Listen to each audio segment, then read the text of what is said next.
So the next one is once again a demonstration, a sort of demonstration, but which is really, really important because it's related to a very famous equation which is called Breguet Equation.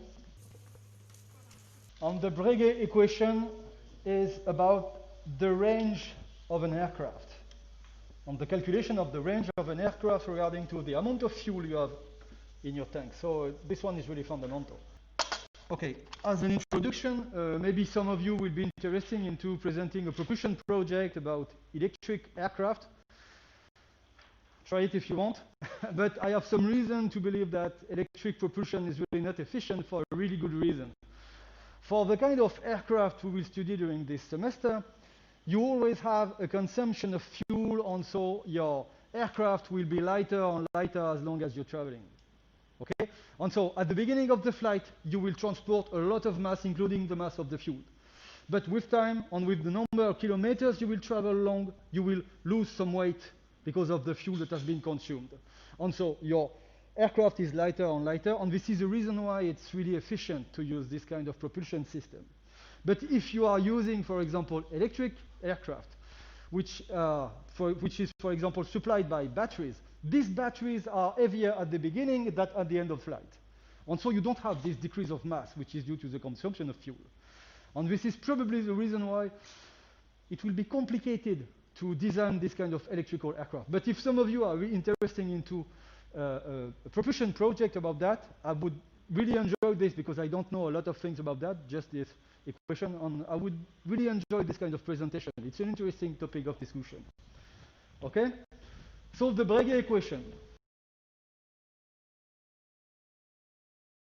And probably during the next session on next Tuesday, you will discover exactly the same equation, but for a rocket, which is called Tsiolkovsky equation. So the beginning is just that the variation of the weight of the engine with time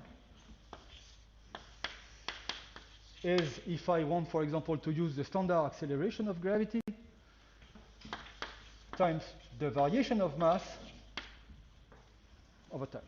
Okay? The weight is just the acceleration of gravity times mass. So you divide both by the variation of time and you have this. Okay? On the variation of mass of the aircraft, if everything goes well inside it, it's only about the fuel.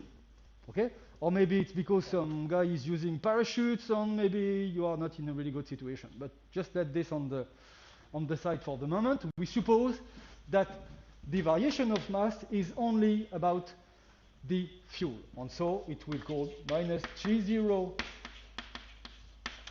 Okay? It's a minus because the mass of fuel is lost. Okay?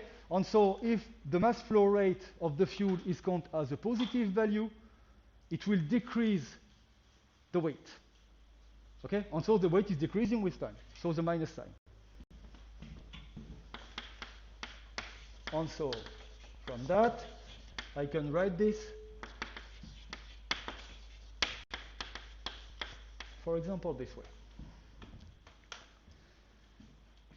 But I can use at the same time the definition of the specific impulse, average specific impulse.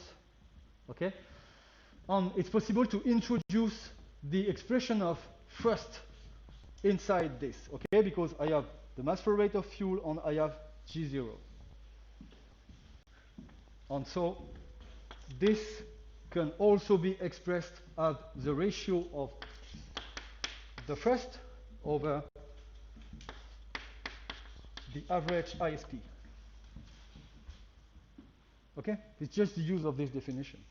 And because I consider only stationary flight, I know that the magnitude of the weight is equal to the one of the lift, and the one of the drag is equal to the one of the thrust.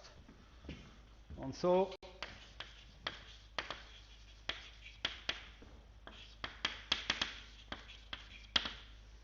stationary flight, and you have the weight, which is equal to the lift, and the drag, which is equal to thrust. So from that, the weight can be expressed at the lift. So the drag times the lift over drag, so lift to drag ratio, which is supposed to be known for a given aircraft. And so the variation of this regarding to time is, by definition, the weight over the lift to drag times the ISP, the specific impulse. So this one is the drag. So lift to drag is a parameter by itself. It's what I call fineness, to use the old word. So it's a really simple differential equation. We can integrate, not with a lot of effort. Okay, I just need to divide it with a minus. Sorry, because the minus is here. Okay. And so I just change my expression, and I have the relative variation of weight,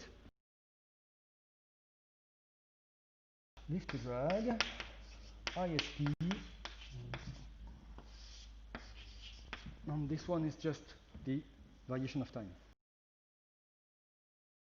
Okay, and if I suppose that I know delta t, the complete duration of the flight, so for example 12 hours if you want to go to, I don't know, South America, for example, from here,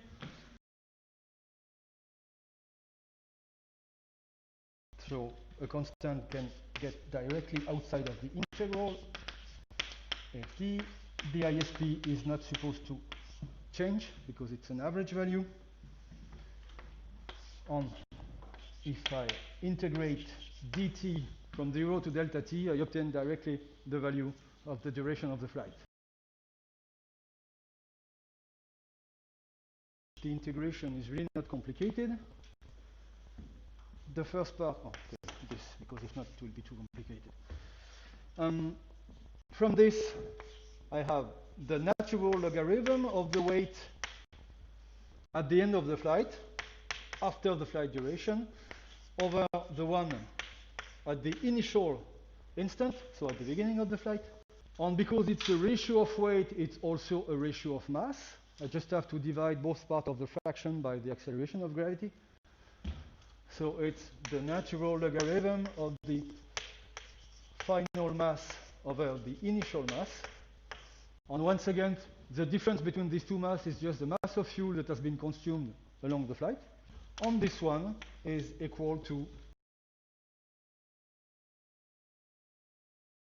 on the final form of this equation, is the duration of the flight is the opposite of the product of the lift to drag ratio by the ISP